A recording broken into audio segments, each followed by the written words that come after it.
The trauma bay at St. Augustine General smelled like antiseptic and burnt copper, and Maya Torres had learned to breathe through her mouth so the smell wouldn't follow her home. She was 29 years old, a second-year surgical resident, and she had spent the last 11 months watching Dr. Elena Cross the way a rookie watches a veteran cop. Not because Elena Cross was flashy, because she wasn't.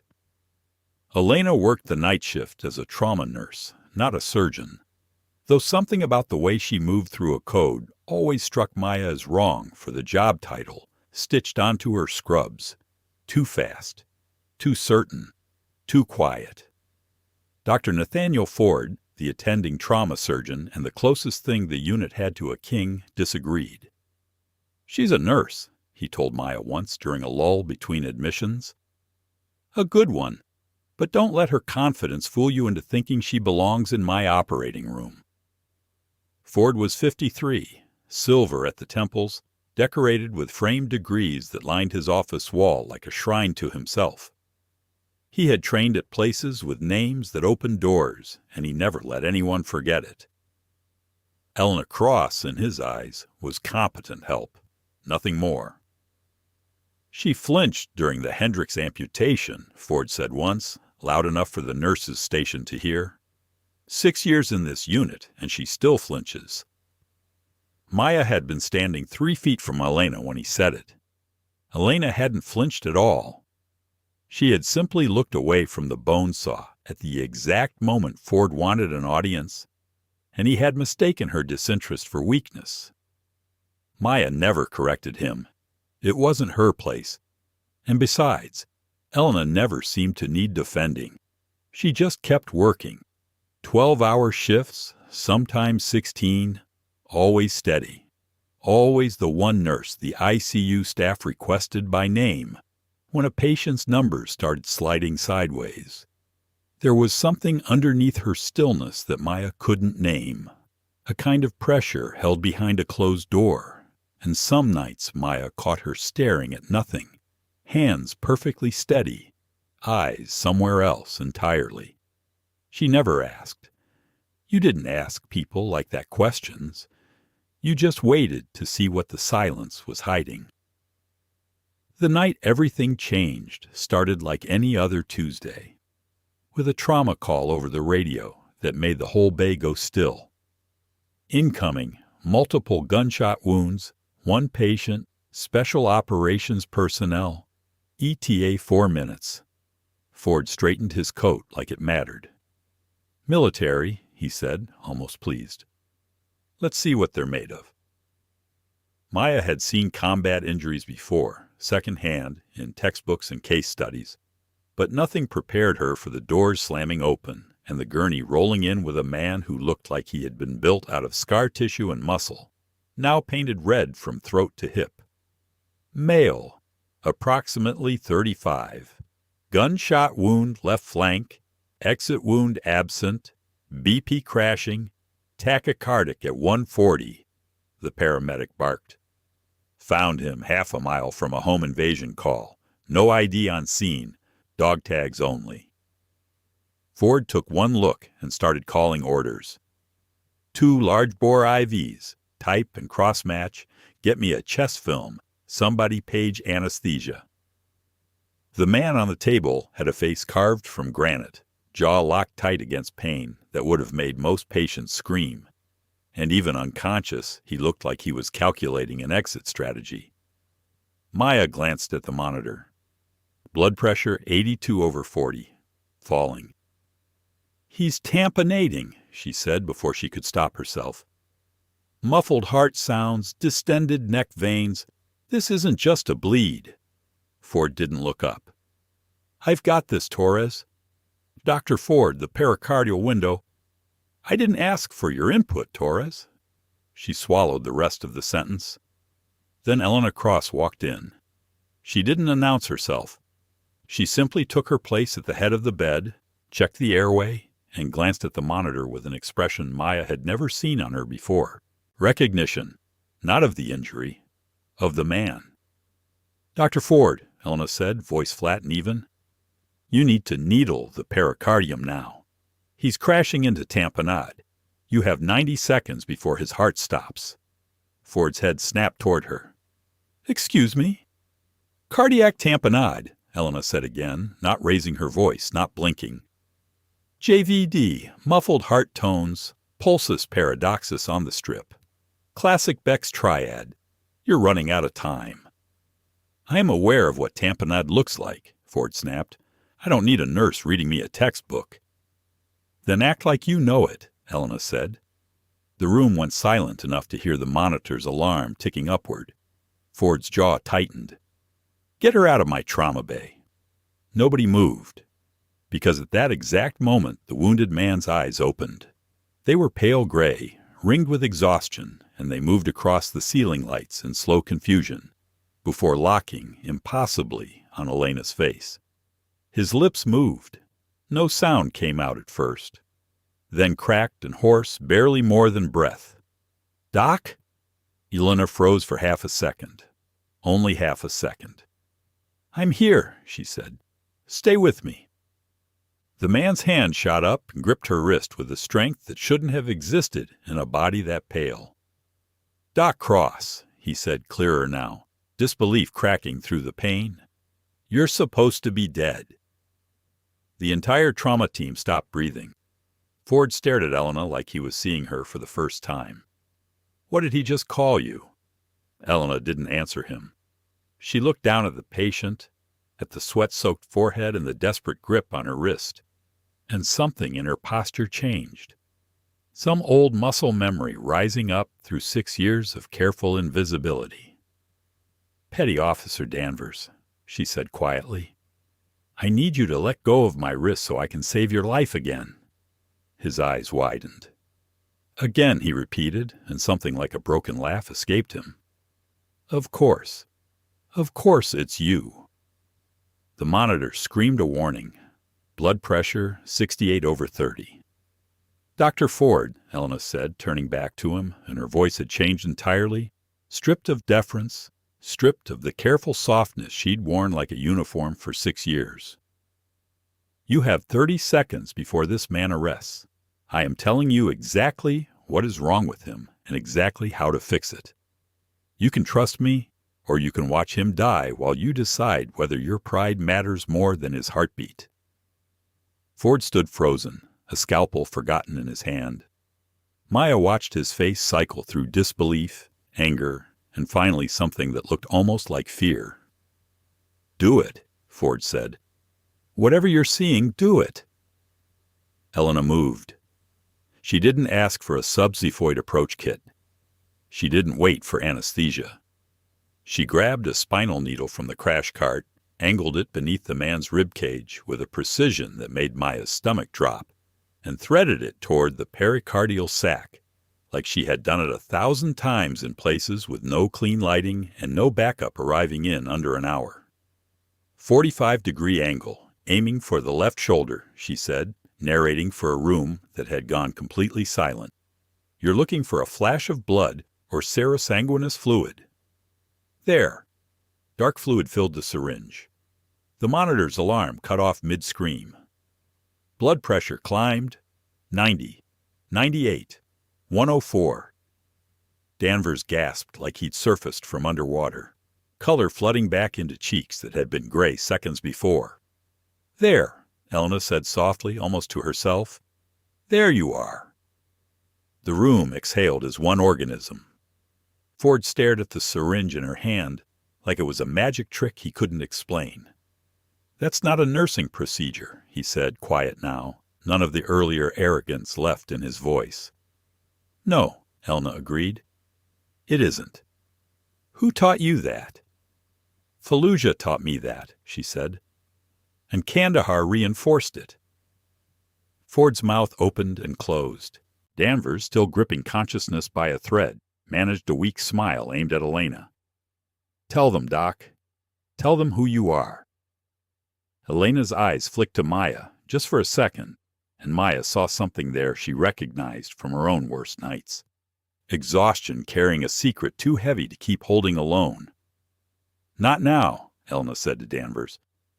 Right now, I need you to let the anesthesiologist put you under so we can get that bullet out of you properly." Danvers' grip finally loosened. "3 tours," he murmured, eyes rolling back as the sedation took hold. "Survive 3 tours without so much as a scratch that mattered. Comes home. Gets shot in a home invasion." He laughed weakly. "Only reason I'm not laughing harder is you're the one holding the needle." Then he was under, and the operating room swallowed him whole. Maya followed Elena and Ford up to the surgical suite, heart-hammering, unsure whether she was witnessing a miracle or the unraveling of something much larger. Inside the operating room, Elena scrubbed in without being asked. Nobody stopped her. Ford, still shaken, gave the smallest nod toward the scrub sink, an unspoken surrender of the room's chain of command. "Talk me through it," he said. "Whatever you know that I don't." Elena's hands moved with the fluid economy of someone who had done this in far worse conditions. Tent walls flapping in dust storms, generators failing at the worst possible moment, incoming fire close enough to rattle instrument trays. "The bullet fragmented against the 10th rib," she said, guiding the resident's hands with quiet authority as she opened the chest cavity. "You're not looking for one entry wound worth of damage. You're looking for a debris field. Combat rounds do that. High-velocity fragmentation patterns you won't find in a textbook written for civilian gunshot wounds." Ford leaned in, watching her fingers navigate tissue planes like a map she'd memorized years ago. "There," Elena said, extracting a jagged fragment with forceps. "And there. Another. The primary threat isn't the entry wound. It's secondary fragments migrating toward the pulmonary artery. Standard protocol would have you closing after the first extraction. That's how he bleeds out on the table 20 minutes from now." Ford's voice, when it came, had lost every trace of superiority. "How many times have you seen this exact injury pattern?" "More than I can count," Elena said. "I ran a forward surgical team for 4 years. We didn't have the luxury of imaging half the time. You learned to read a wound like a language." The resident assisting nearly dropped a retractor. "You ran a surgical team?" "Focus," Elena said, not unkindly. "Retract left, gently. There's a fragment sitting 1 centimeter from the artery wall. If you tug wrong, he bleeds out before you can clamp." The room worked in silence after that, following her voice like a compass needle, and Maya watched Ford, arrogant, unshakable Ford, defer completely to a woman he had dismissed as barely qualified for triage duty 6 hours earlier. The surgery took 90 minutes. When it ended, Danvers's vitals were stable, his chest closed, his color human again. Ford stripped off his gloves slowly, staring at Elena across the table. "I owe you an apology," he said. "A significant one." "You don't owe me anything," Elena said. "You made a decision under pressure with the information you had. I understand that better than most people. That's not an excuse for how I've treated you for 6 years. Elena's jaw tightened just slightly. "No, it isn't." Ford exhaled. "Who are you, Elena? Really?" She was quiet for a long moment, long enough that Maya thought she might refuse to answer at all. "Dr. Elena Cross," she finally said. "Formerly Major Elena Cross, United States Army. Forward Surgical Team Commander. 2 tours Iraq, 1 tour Afghanistan. Attached to Special Operations Units for high-risk extractions requiring immediate field surgery." The words landed in the room like something physically heavy. "A major," Ford repeated. "You were a trauma surgeon commanding a surgical team, and you've been working as a night shift nurse in my hospital." "Yes." "Why?" Elena's hands, finally still after 90 minutes of flawless work, began to tremble. Maya noticed it before Ford did. "Because the last time I operated with my full name attached to the outcome," Elena said, 17 people died in a single night, and the official report said it was my fault." The room went cold. "It wasn't your fault," came a voice from the recovery bay doorway. Everyone turned. Danvers stood there, barely upright, an IV pole gripped in one white-knuckled hand. A nurse hovering uselessly behind him, trying and failing to get him back into bed. "You shouldn't be standing," Elna said immediately, moving toward him. "I heard what you said," Danvers replied, ignoring her, ignoring the pain visibly radiating through his face. "About the compound, about that night. Danvers, it wasn't a surgical failure, Doc." His voice cracked. "It was sabotage. The generator that cut power to your OR mid-procedure wasn't an accident. It was cut deliberately. Command knew. They buried it, because admitting sabotage meant admitting there was a mole feeding intel to hostiles inside our own forward base." Helena went very still. "What are you talking about?" "I was part of the investigation team afterward," Danvers said. "Off the books. We traced the fuel line tampering to a contractor who disappeared 3 days later. Somebody wanted that surgery to fail. Somebody wanted those men to die on your table so the blame would land on you instead of the actual breach in security." Maya watched Elena's face crumble through 6 years of careful composure in the space of 10 seconds. "You're telling me," Elena said slowly, "that I've spent 6 years believing I killed 17 men through incompetence when someone sabotaged my equipment on purpose?" "I'm telling you the report they gave you was a lie," Danvers said. "I tried to find you after I got out. Nobody would tell me where you'd gone. You disappeared like you didn't want to be found." "I didn't," Elna said. "I built an entire life around not being found." Ford stepped back, giving the two of them space, though his eyes never left Elena's face. "Why would anyone want your surgery to fail?" Maya asked quietly, unable to stop herself. Danvers looked at her, then back at Elena. "Because Dr. Cross wasn't just running a surgical team. She was treating high-value detainees pulled from black sites for intelligence extraction. Some of what she saw in those operating tents, some of what she overheard from the men she operated on, made her dangerous to certain people who wanted those operations to stay buried." Elena's hands had stopped trembling. Now they were fists. "Colonel Whitfield," she said, the name coming out like a piece of broken glass. "Whitfield ran that base," Danvers confirmed. "Whitfield signed off on the investigation that ended your career. Whitfield retired 2 years ago into a defense contracting gig worth more money than either of us will see in our lifetimes." "He's the one who buried it," Elna said, not a question. "He's the one who's been looking for you," Danvers said, and something in his voice made the temperature of the room drop another 10 degrees. "I heard chatter before I got shot tonight. Somebody's been asking questions about a surgeon who vanished after the Kandahar incident. Somebody with resources. I didn't think it meant anything until I woke up and saw your face." Ford stepped forward. "Are you saying my hospital is a target?" "I'm saying," Danvers said, sitting down hard on the nearest gurney as his strength finally gave out, "that whoever shot me in a supposed home invasion might not have been a random burglar. I've survived 3 combat tours. I don't get careless in my own house." The pieces slid into place in Maya's mind with sickening clarity. "They were trying to draw her out," Maya said. "Whoever did this to you wasn't just after you. They knew you'd end up somewhere. They knew Elena might be found." Elena's face had gone pale, but her eyes were sharp now, clear in a way Maya hadn't seen before. Not the careful blankness of hiding, something closer to focus, something closer to command. "If Whitfield knows I'm here," Elena said, "he'll come himself, or he'll send someone. Either way, this hospital is not safe until we know which." As if summoned by the sentence itself, the doors to the surgical ward burst open. 2 men in dark suits walked in, flanking a third, older, silver-haired, wearing the kind of calm authority that came from decades of never being questioned. Colonel Whitfield, retired, looked exactly like the photograph Elena had once burned in a motel sink and never spoken of again.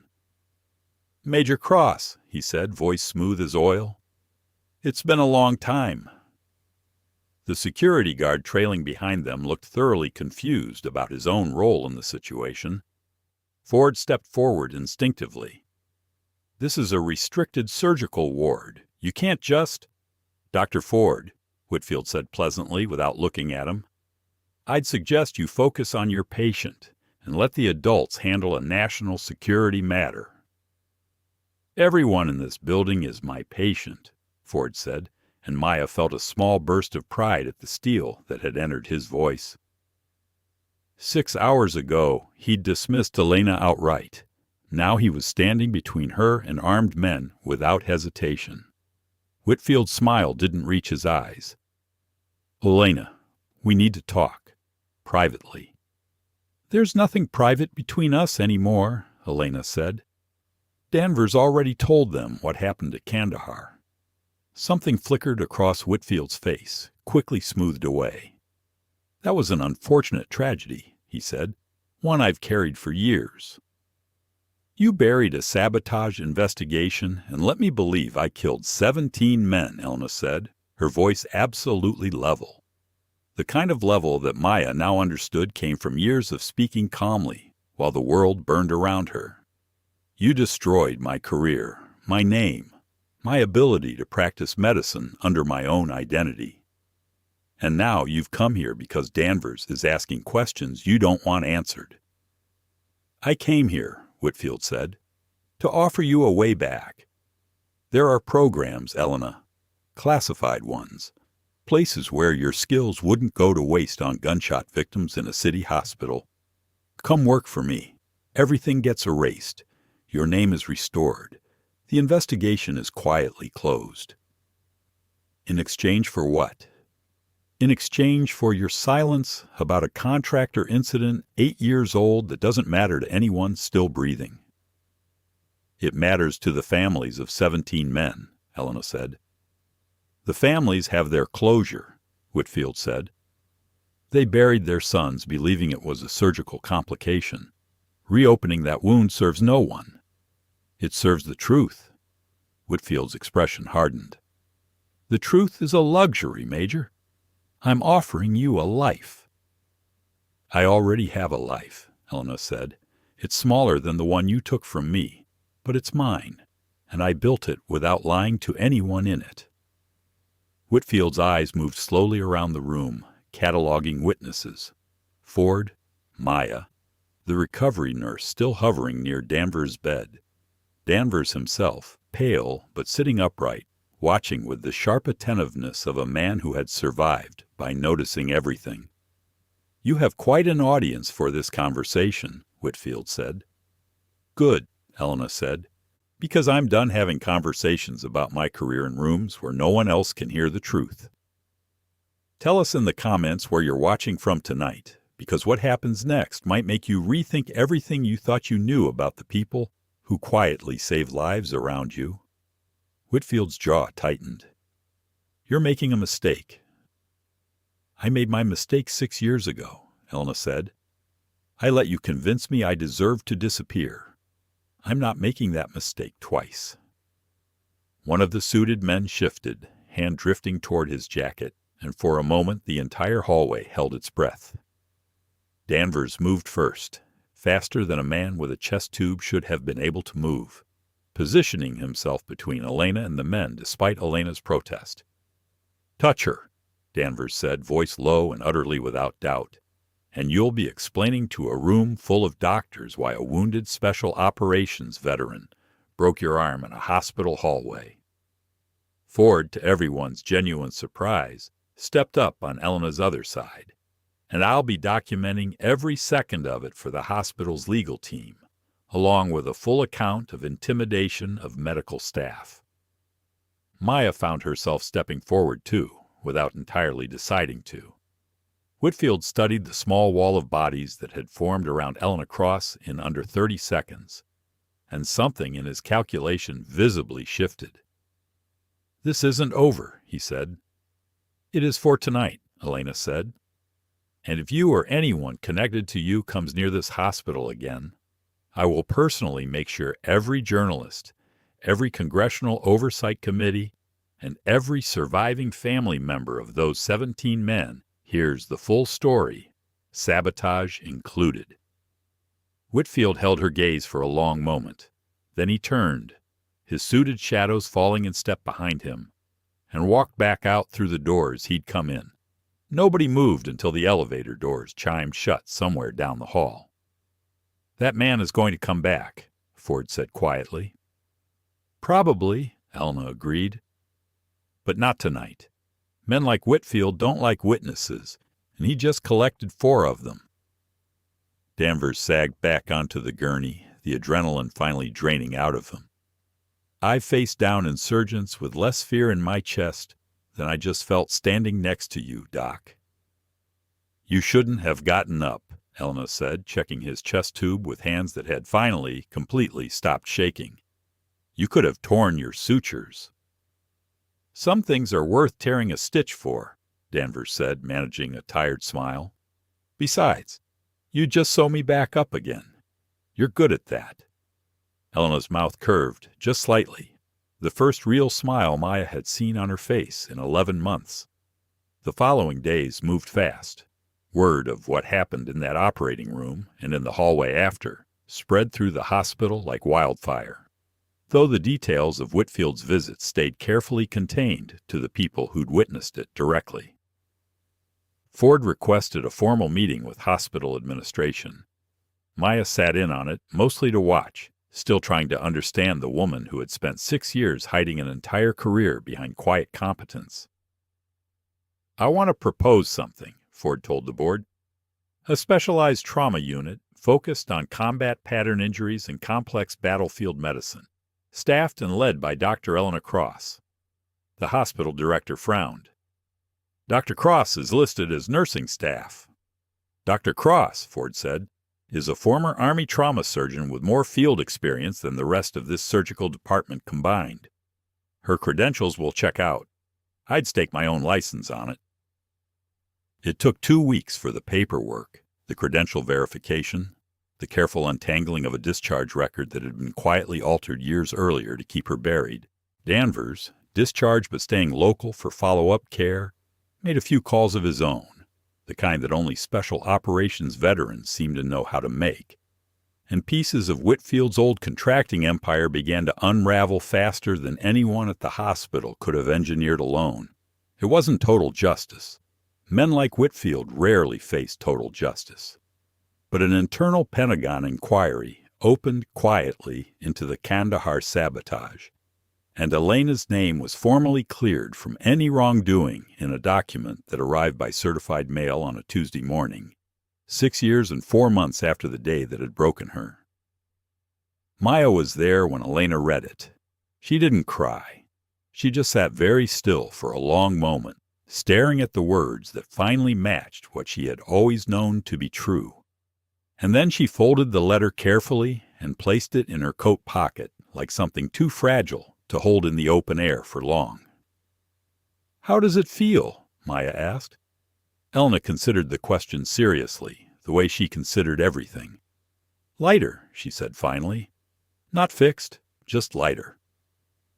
6 weeks later, the Cross Trauma Program for Combat Injury Care opened on the 4th floor of St. Augustine General, funded partly by a grateful petty officer Danvers, partly by a hospital board eager to attach its name to something the local news had started calling a story of quiet heroism.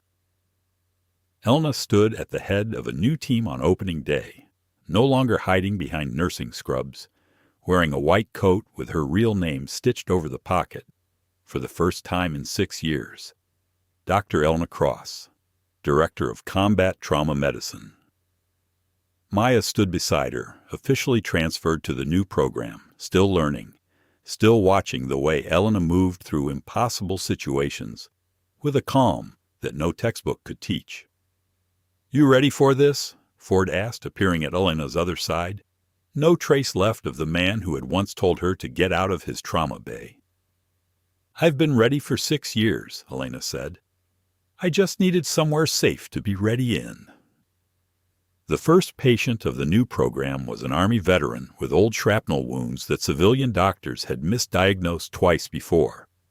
Elena read the injury pattern in under a minute, the way she'd read Danvers's tamponade, the way she'd read every wound she'd ever been trusted with. "Combat fragmentation," she said, already reaching for the right instruments before anyone else in the room had finished processing the imaging. "I've seen this before." Maya smiled because she understood now what she hadn't understood 11 months ago, standing beside a quiet nurse she'd underestimated without ever meaning to. Some of the most dangerous people in any room are the ones who've learned through hard necessity how to be the quietest. Elena Cross had spent 6 years disappearing into competence, and it had taken one wounded soldier, one impossible name spoken through cracked lips, to bring her fully back into the light. She was no longer hiding. She was exactly where she was always meant to be, hands steady, name restored, saving the kind of lives that most people never even knew needed saving. And somewhere, in a hallway that had once nearly turned violent, a wounded soldier's trembling hands had gone still the moment he heard her name, because he had known, better than anyone, exactly whose hands he was safest in. The weeks that followed opening day settled into a rhythm Maya had never experienced in medicine before, something between a battlefield and a classroom, and she found herself grateful for every hour of it. Elena ran the unit differently than any attending Maya had trained under. There were no long morning rounds filled with hedging language and defensive documentation. There was only the wound, the plan, and the execution. "You don't have time to be uncertain out there," Elena told her one morning, standing over a whiteboard covered in diagrams of blast trajectories. "Uncertainty gets people killed. You make the best decision with the information you have, and you commit to it completely." "And if the decision is wrong?" Maya asked. "Then you adapt faster than the wrongness can hurt anyone," Elena said. "That's the whole job. Not perfection, not speed and adaptation." Maya wrote that down in a notebook she kept specifically for Elena's sentences, though she suspected she would never need to reread them. Some things simply lodge themselves permanently in the mind once spoken. Ford visited the unit almost daily, though he no longer had any official reason to. At first Maya assumed it was oversight, some residual need to supervise the woman he'd once dismissed. She realized soon enough it was something closer to penance, and then slowly something closer to friendship. "I keep replaying it," Ford admitted to her one evening, the two of them alone in the staff lounge while Elena finished a late consult. 6 years I worked beside her. 6 years I never once asked what she'd done before this hospital. I built an entire opinion of her competence on nothing but what I assumed a young nurse could and couldn't do." "She's not young," Maya pointed out. "She looked young to me," Ford said. "That's the part that bothers me most. I saw a woman who seemed too calm, too quiet, and I decided that meant inexperience instead of mastery. I had it backward the entire time." "You're not the only one," Maya said, thinking of her own early assumptions, the way she'd watched Elena from a careful distance for 11 months, without ever once considering that the stillness might be armor rather than emptiness. "No," Ford agreed, "but I had the seniority to know better." Maya didn't argue with him. Some truths didn't need company to be true. Danvers came by the hospital more often than his follow-up appointments strictly required, a fact that did not go unnoticed by the nursing staff, who had started referring to him, half joking, as the unit's unofficial mascot. He'd healed well, the chest tube long removed, the scar along his flank settling into the same collection of old marks that covered most of his torso like a map of places he'd survived. "You could just call ahead," Elena told him one afternoon, finding him leaning against the nurse's station with a coffee he clearly hadn't paid for. "And miss the chance to see you yell at a resident for holding a retractor wrong," Danvers said. "Never." "I don't yell." "You have a very quiet way of making people feel yelled at," Danvers said. "It's terrifying. I respect it." Elena's mouth twitched, the closest thing to open amusement Maya had learned to recognize on her face. "How's the psych evaluation going?" Elena asked, her tone shifting, the humor giving way to something more careful. Danvers's jaw tightened slightly. "Slow. There's a lot to unpack. 3 tours does something to a person that doesn't undo itself just because the shooting stopped." "I know," Elena said quietly. "I know you know," Danvers said. "That's part of why I keep coming back here. This place feels like the first honest room I've been in since I got home." Maya, half listening from the supply closet where she was restocking suture kits, understood something in that moment she hadn't fully grasped before. The unit Elena had built wasn't just a medical program. It was a kind of sanctuary, built by someone who understood exactly what it meant to come home from something and find no language for what had happened, no room built to hold it. Word of the cross-trauma program spread beyond the hospital's walls faster than anyone anticipated. Veterans began requesting transfers from other facilities, their old records flagged with injury patterns that civilian doctors had spent years misreading as chronic pain, as psychiatric overlay, as anything except what Elena recognized within minutes as unresolved battlefield trauma still living inside scar tissue. A local news segment ran a short piece on the program, careful not to disclose the details of Whitfield's visit or the sabotage investigation still quietly unfolding through Pentagon channels. But the segment captured enough. A surgeon who had once been erased from her own career, rebuilding a life around the exact skills someone had tried to bury. The clip ended with a shot of Elena walking through the unit's hallway, white coat catching the fluorescent light, her name stitched clearly over the pocket. Maya watched the segment 3 times the night it aired, sitting alone in her apartment, feeling something she hadn't expected. Not pride exactly. Something closer to relief. The kind that comes from watching an old wrong finally correct itself, slowly, imperfectly, but undeniably. 3 months after the program's opening, the Pentagon inquiry into the Kandahar incident concluded. The findings were released to Elena through official channels, dense with bureaucratic language, but Maya was there when Elena read the final page aloud in the empty break room, her voice steady, even as her hands weren't. "Sabotage confirmed," Elena read. "Perpetrated by a contractor working under directives later traced to informal channels connected to then-Colonel Marcus Whitfield. Disciplinary and criminal referrals recommended." She set the paper down. "It's not enough," she said quietly. 17 families lived 6 years believing their sons died because of a surgeon's failure. A piece of paper doesn't give them those years back. "No," Maya agreed, "but it gives them the truth, and it gives you your name back completely, in writing, forever." Elena nodded slowly, staring at the paper like it might still dissolve if she looked away. "I want to reach out to them," she said. "The families. I want them to hear it from me directly, not just through some government letter that arrives without context." "That's not going to be easy," Maya said. "No," Elena said, "it isn't.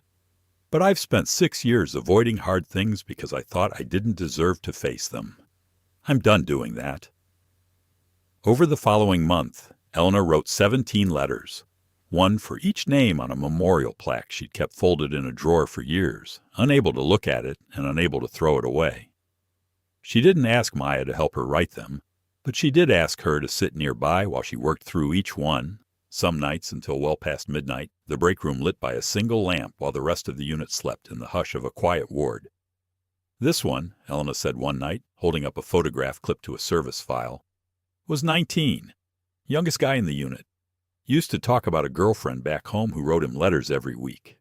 She paused. "I remember his hands. I remember exactly what his hands looked like when the power went out." Maya didn't say anything. Some moments didn't need a response, only a witness. "I used to think if I never spoke his name again, the weight of it would eventually stop," Elena continued. "It doesn't work like that. The weight doesn't go away. You just get stronger around it." That sounds like something worth teaching, Maya said. Elena looked up, something considering in her expression. Maybe it is.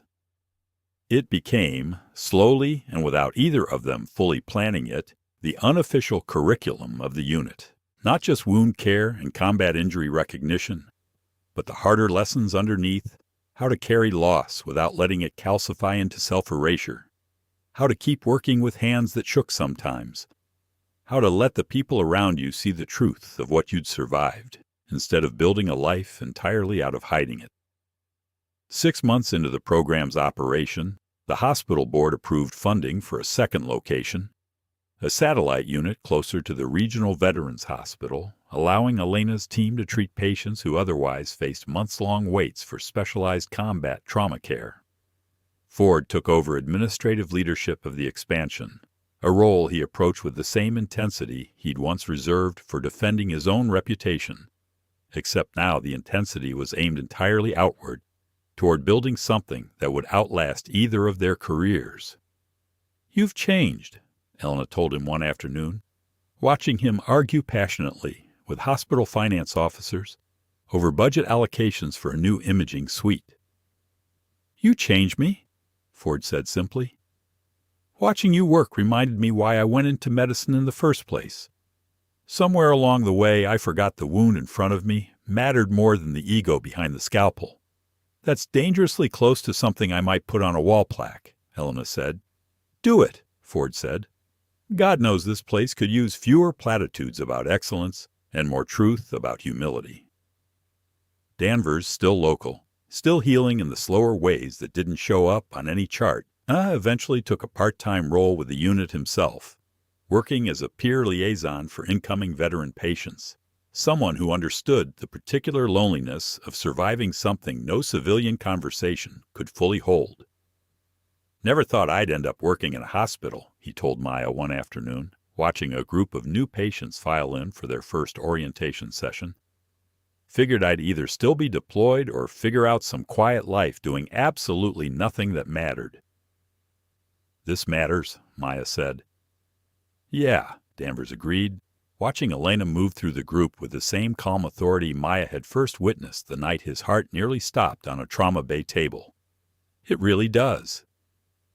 Late one evening, nearly a year after that first chaotic night, Maya found herself alone with Elena in the unit's small office, going over case files long after most of the staff had gone home. "Can I ask you something?" Maya said. "Always." "Do you regret it? The 6 years of hiding?" Elena considered the question with the same careful weight she gave everything. "I regret how much pain I let myself believe I deserved," she said finally. "But I don't regret the hiding itself, not entirely. It gave me time to grieve without an audience, time to remember why I became a surgeon in the first place, without the noise of rank or reputation attached to it." She paused. "I don't think I could have built this program if I hadn't spent those years learning how to work quietly without needing anyone's validation to know I was doing it right." "So the hiding wasn't wasted?" "No," Elena said. "It was preparation. I just didn't know it at the time." Maya thought about that long after she left the hospital that night, driving home through streets that had become familiar in a way they hadn't been a year earlier, when she'd been a nervous second-year resident convinced she had nothing meaningful to offer a woman who seemed to carry an entire unspoken war behind her eyes. She understood now that the war had never fully left Elena. It had simply found a different shape to live in, one built around purpose instead of silence, around teaching instead of disappearing. The following spring, the hospital held a small ceremony to formally dedicate the trauma program, attended by several of the families whose sons had died in Kandahar, families Elena had written to personally, families who had traveled from as far as Ohio and Texas to finally meet the surgeon whose name had haunted their grief for 6 years. One mother, gray-haired and steady-eyed, approached Elena after the ceremony, holding a folded photograph of a young man in uniform. "I spent 6 years hating a name I never met," the woman said. "I'm glad I finally know the truth. I'm glad my son's death wasn't your failure." Elena's composure, so carefully maintained through the entire ceremony, finally broke, just slightly. Just enough for Maya to see the tears she'd been holding back for the better part of a year. "I think about him," Elena said quietly. "I think about all of them, every day." "Good," the woman said, gripping Elena's hand. "That means he mattered to you. That's more than most people get." The ceremony ended with the unveiling of a small plaque near the unit's entrance. 17 names etched beneath a simple inscription that Elena had chosen herself. For those who were lost, and for those who were saved because we refused to stop learning from both. Maya stood at the back of the small crowd, watching Elena shake hands with families, with hospital administrators, with Ford standing proudly at her side. And she thought about the woman she'd first watched from a careful distance, mistaking quiet competence for something smaller than it truly was. She thought about Danvers gripping Elena's wrist in a trauma bay, disbelief and relief tangled together in a single whispered word. "Doc." She thought about the exact moment his hands had stopped shaking, not because the bleeding had stopped, not yet, but because he'd finally understood whose hands were working to save him. Some names carried entire histories behind them, entire wars survived and buried, and finally, painfully, brought back into the light. Elena Cross's name had done exactly that. For a wounded soldier who trusted her before anyone else in the room understood why, and for a hospital that had learned the hard way, never to mistake stillness for weakness again. Maya kept working alongside her for years afterward, eventually stepping into a leadership role of her own within the expanding program. But she never forgot the lesson of that first night, the one that had changed the trajectory of her entire career.